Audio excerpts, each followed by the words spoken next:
You know, it's quite sobering when you look at it, but there's data suggesting a fair number of people actually feel their quality of life goes down after moving into a nursing home. It really does make you pause. Yeah, it does. And we've both heard it, haven't we? Stories from people, their families, talking about the challenges they didn't quite expect. Exactly. There's often this hope, right? That things will get easier, simpler, maybe. Mm-hmm.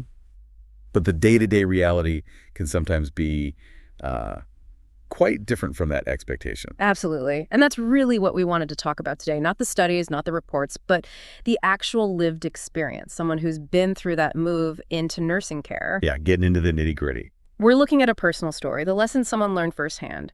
The idea is to give you some, crucial things to think about if this is something on your horizon or for someone you love. Exactly. It's drawing from a very powerful personal perspective, someone sharing what really hit them, what surprised them once they were there. It's that kind of direct insight that feels so important. It really is. Okay, so let's dive in. One of the absolute first things that struck me from this account was just the sheer shock of losing independence. Oh, definitely. It's not just needing a bit more help. No. It's a fundamental shift, isn't it? Control over your own day. Totally. Think about it when you wake up, what you eat, when you eat it, whether you, go for a walk. All those little choices we just make without thinking. Right. And suddenly that's, structured. Set times for meals, activities planned for you, needing help, sometimes even asking permission for things you've done yourself your whole life. Like taking a walk outside, needing someone's okay for that. Yeah. And the account mentioned waking up, in a strange bed, maybe looking around, and your familiar things aren't there, your little routines, the stuff that makes your space yours, it's gone. It's a real jolt to your personal world, a disruption. Mm-hmm. And what really came through was how hard it is to claw that independence back once it's kind of seated. Yeah, there's this tendency, almost natural perhaps, to just adapt, to stop asking for things differently, to not argue about the schedule. Because maybe it feels like it won't change anything. Or it's just easier not to push back. You learn to fit in, I suppose. You operate within their system. Which really brings up a key question for you listening. How ready are you, really, to let go of those small, everyday freedoms, the ones that define your day-to-day life?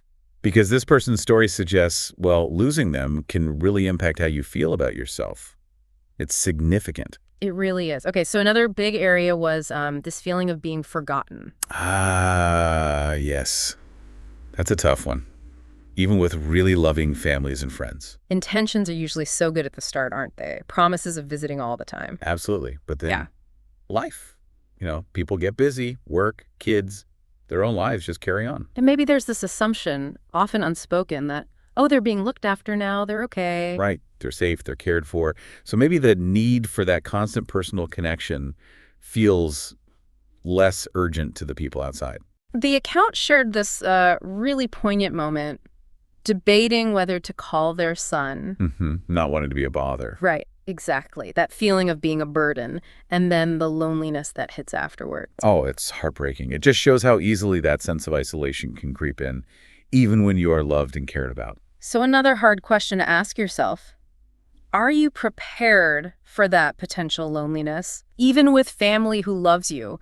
It's a real possibility this story brings home. Definitely. Then there was the loss of purpose, losing that sense of meaning in the day. Yeah, this one's interesting because the structure that provides care can also, maybe unintentionally, take away the things that make you feel useful or engaged. Your daily routines, your hobbies, maybe small responsibilities you had at home. Like maybe you always handled the bills, or you loved puttering in the garden, or you were part of a club. All those things that give structure and meaning. In a nursing home, meals just appear, the cleaning gets done. There's often less need for your specific contribution. The account mentioned a man named George. He was a carpenter. Right. And he couldn't do that anymore. His craft, his skill. And he literally said he felt useless. And that feeling, that lack of purpose, it really dragged down his overall spirit. It speaks to that deep human need, doesn't it? To have something to do, something to care for, something to work towards. So it makes you think, what is it that gives your life meaning right now? What are those anchors, and how might they change in that kind of setting? It's about more than just physical needs being met, clearly. It's about feeding the soul, too. Maintaining that spark. Now, this next one was a bit counterintuitive, I thought. The idea that health might actually decline faster than expected. Yeah, that surprised me too. You'd think with around-the-clock care available. Right. More medical attention, help always on hand. Yeah. But what this person described was, well, because help was always there for everything. You stop doing things for yourself. Exactly. The natural need to get up, walk to the bathroom, get dressed, maybe fetch something, it lessens. And that leads to less physical activity overall. Which means muscles get weaker, mobility goes down. Precisely. There was an anecdote about a woman, Alice. She went from walking independently to needing a wheelchair pretty quickly after moving in. Wow, that's fast. It really illustrates the point. Movement isn't just about convenience. It's fundamental for keeping your body strong, your balance good. It's almost like movement is survival.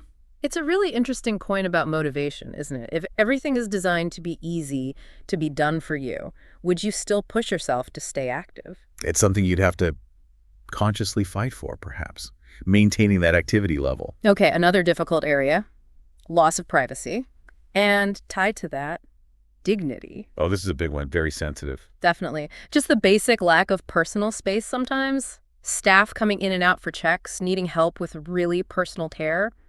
Bathing, dressing, toileting. Things you've done entirely on your own, in private, your entire adult life. Suddenly needing assistance, often from strangers initially, it's a huge adjustment. And it chips away at your sense of autonomy, your self-respect maybe. The account mentioned things like having to ask for permission to shower, or, needing the restroom and having to wait for someone to be available to help. That must be incredibly frustrating and potentially embarrassing. And then there's the possibility of sharing a room, maybe with someone you have nothing in common with, or worse, someone you actively clash with. Right. Very little control over your immediate environment or company. All these factors combined, they can make you feel less like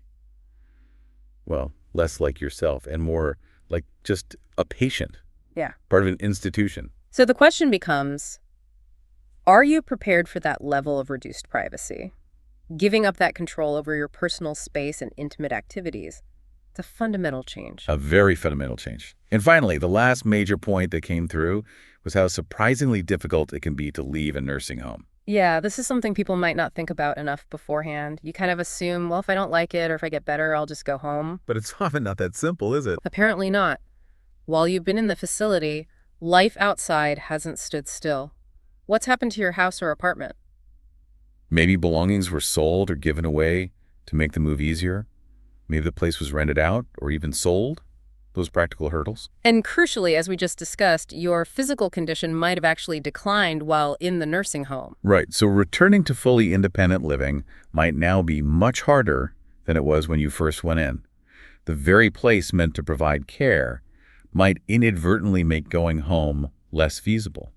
The account suggested that the longer you stay, the harder that readjustment becomes. And for some, the option just disappears. Maybe finances change, the housing situation is gone. It becomes a sort of trap for some people, even if it wasn't intended that way. It really makes you consider the move not just as a temporary solution, but potentially as a very permanent or at least very difficult to reverse decision. Yeah, a long-term commitment, possibly. So just to recap those key areas from this personal experience, that loss of everyday independence. That feeling of being forgotten, the isolation. Losing your sense of purpose, feeling less useful. The unexpected faster decline in physical health. The significant loss of privacy and dignity. And the surprising difficulty of actually leaving if things don't work out. It paints a picture that really underscores the need for careful thought. While nursing homes are absolutely necessary and beneficial for many. Of course, absolutely vital in many situations. It's so important to weigh up what might be lost. Those aspects of personal freedom, connection, purpose that make up quality of life. The real takeaway message from this person seemed to be, fight to stay in your own home if you possibly can. Explore every single alternative support option first. That familiarity, that comfort of your own space, it's just invaluable. Incredibly valuable. So maybe the final thought for you to chew on is this. Before deciding based on what seems easiest, or maybe what seems like the only option presented. Take a really honest look. Yeah. What truly represents the best long-term quality of life, the best well-being for you? Not just for today, but down the road. That's the core question. And look, if any of this has struck a chord with you, if you've had similar thoughts or experiences, or even different ones, Would genuinely love to hear them. please do share them in the comments below. Reading each other's perspectives can be really insightful for everyone. Absolutely. And if you found this discussion helpful and want to explore more topics like this, thinking critically about life choices and well-being, Then please do give this a like and subscribe so you don't miss our future conversations.